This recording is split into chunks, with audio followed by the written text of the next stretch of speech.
తల్లి బిడ్డ ఎక్స్ప్రెస్ ను ఢీకొట్టిన ఆటో. పొదలకూరు సమీపంలోని డేగపూడి గ్రామం వద్ద రోడ్డు ప్రమాదం. వైద్య ఆరోగ్య శాఖ అంబులెన్స్ ను ఢీకొట్టిన ఆటో.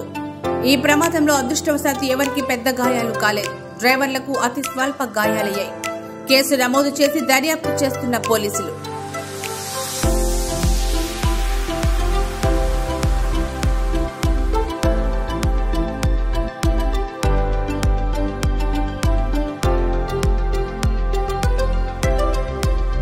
నెల్లూరు జిల్లా వార్తలను అత్యంత వేగంగా అందిస్తున్న మీ సింహపురి న్యూస్ ఛానల్ ను సబ్స్క్రైబ్ చేయండి. అందులోని ప్రతి వీడియోని లైక్ చేయండి, షేర్ చేయండి, మరింత మంది చేత సబ్స్క్రైబ్ చేయించండి. నెల్లూరు జిల్లా జర్నలిస్టుల మిత్రుల సహకారంతో ప్రారంభమైన ఏకైక ఛానల్ సింహపురి న్యూస్, అణగారిన వర్గాల గొంతుక.